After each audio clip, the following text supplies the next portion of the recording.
Fala, senhores, beleza? O Alex. E tentar aí trabalhar mais uma vez, né?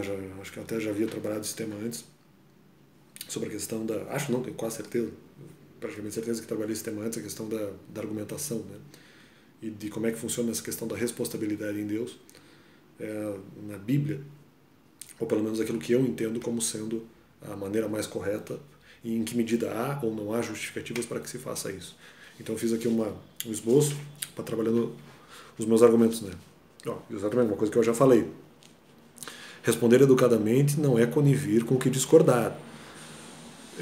Até porque o próprio conteúdo da resposta educada, se fosse uma divergência, é claro, já estaria discordando da própria resposta ou da própria atitude da outra pessoa. Então não há por que fazer esse tipo de conivência, pela própria lógica. Não é praticamente conivir. Você responder educadamente é apenas responder educadamente quando a própria mensagem em si, no seu conteúdo, literalmente, pela lógica, já está discordando da informação do outro. Então, muitas vezes, com possíveis exceções, muitas vezes não há porquê. Se responder deselegantemente ou deseducadamente, uma pessoa que eventualmente discorde de você, mesmo que seja uma coisa muito absurda. Pelo próprio conteúdo da resposta, que já discorda ou diverge logicamente do comentário respondido. Isso eu já falei. Aqui o argumento é interessante. Isso é uma cartada que eventualmente poderia realmente ser lançada. E eu já vi ela ser lançada e, na minha opinião, ela é falsa. E retórica e pecaminosa. Eu creio que seja. Esse vídeo é mais ou menos um vídeo resposta ao Nando Moura na entrevista que ele fez ao Kiko Loureiro, respondendo por que eventualmente ele responde de uma maneira um pouco mais incisiva em alguns pontos, embora eu acho que realmente isso em muitos momentos é errado. Também com ligeiras exceções. Ou mesmo escárnio, e tentando justificar o escárnio quando a própria Bíblia diz o contrário. Né? Apenas porque em alguns pecados ele vai se legitimar por causa do absurdo que eventualmente o outro diz. Embora a Bíblia não diga que toda estultícia deve ser respondida nesse nível ou nessa tonalidade, nesse tom de voz, ou mesmo com esse conteúdo. Eu digo assim, como valoriza o jeito que a pessoa falou, tipo, criticando aquela pessoa que observa o jeito que a outra pessoa falou como se ela tivesse errada. Pô, tem tanta coisa mais importante para se preocupar. E a pessoa está se preocupando com o jeito que a outra falou, claro, porque a Bíblia diz que é pecado. A falta de mansidão e o tom errado já é pecado em si. São pessoas que não controlam a própria linguagem, né? Não controlam a própria língua. A Bíblia também diz que isso é pecado.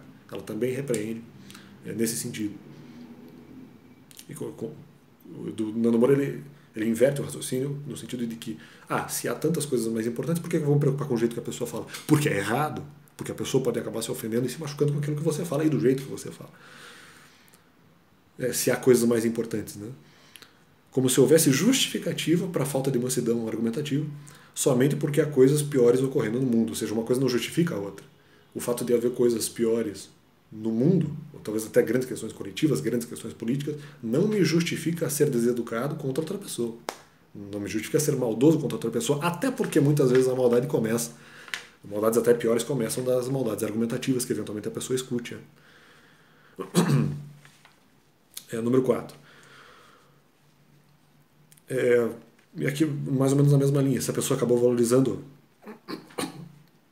a própria maldade argumentativa, já é uma própria contradição. Porque assim, eu falei uma coisa maldosa, mas foi a outra pessoa que valorizou ou que prestou atenção no jeito que eu falei. Na verdade, não, porque quem decidiu falar de uma maneira maldosa foi a própria pessoa que falou. Né? Foi ela mesma que escolheu falar de uma maneira maldosa para ofender outra pessoa, por uma questão de tonalidade, claro, para tentar impactá-la ou impactar o público que está ali para tentar ter um convencimento um pouco maior, porque não confia tanto nas ideias, não confia tanto, muitas vezes, naquilo que está defendendo e acaba demonstrando isso na sua falta de mansidão argumentativa. E eu escrevo assim, mas como se a pessoa que observou o jeito que a outra falou, sem ser educadamente, se ela observou isso, quem falou deselegantemente é que já escolheu o jeito que ia falar. A culpa é dela, não minha. Eu não tenho como controlar o jeito que a outra pessoa vai falar. Eu não tenho como controlar se ela vai obedecer a Bíblia ou não. Não sei. Ou mesmo se ela crê em Deus. É que já escolheu falar sem mansidão. Ela mesma escolheu. Não fui eu que escolhi por ela. Para você é importante falar deseducadamente. Aqui para você eu digo genericamente qualquer pessoa. Né? Para uma pessoa pode ser importante falar deseducadamente. Não para a pessoa que discorda, que não tem como controlar o jeito que a outra pessoa vai falar. Pode apenas pedir, tenha um pouco mais calma, o máximo que ela pode fazer. Pois ela acha isso errado. E, eventualmente, também discordaria do próprio conteúdo, além de discordar da própria tonalidade argumentativa errada. Mas não é que a pessoa notou isso e acha isso importante. Eu, por exemplo, não acharia, se uma pessoa me xingar de maneira bem maldosa e bem veemente, não é que eu acho isso importante, eu acho isso errado e repreenderia. Tanto que eu acho errado o que a pessoa fez. Pois ela mesma acha errado.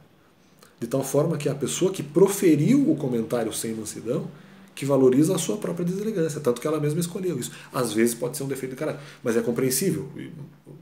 Mais ou menos tentando justificar o Nando Moura um pouco. Porque, por exemplo, isso talvez possa demonstrar uma falta de segurança da parte dele. Porque ele não consegue muitas vezes acreditar numa verdade, talvez por falta de fé, e tem que diminuir os outros por conta disso.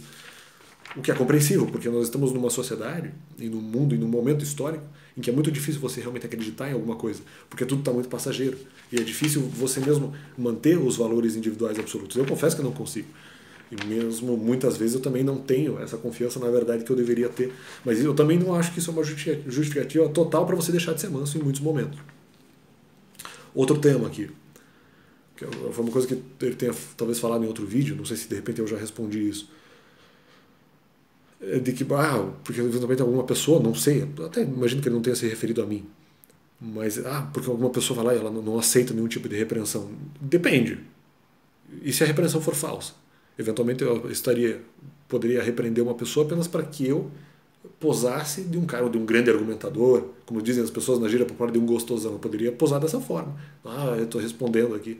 E no final, muitas vezes, a pessoa, em relação à repreensão, ela nem cometeu o erro que eu falei que ela cometeu. Ou ela cometeu aquela atitude e a atitude nem era errada. Então acho que essa é a grande questão. Sim, e por que aceitaria repreensão falsa? Por que eu posso aceitar uma repreensão falsa? Se a pessoa falou uma maldade de mim, porque ela quer me utilizar como pano de fundo para exacerbar o próprio ego e a própria personalidade dela, por que eu vou aceitar uma repreensão falsa da outra pessoa? Eu aceito se for verdadeira, se eu achar que eu realmente cometi o pecado ou o erro, tá valendo. Claro que vai ter que modular a tonalidade, mas eu aceito. Para que o outro se coloque como superior acima de você, pela imagem, apenas porque exortou eventualmente no caso. Mas então é isso, acho que fica aí os meus apontamentos sobre a questão argumentativa. Ele fez uma entrevista com o Kiko Loureiro, que é um guitarrista, né? Outro guitarrista, os dois são, né?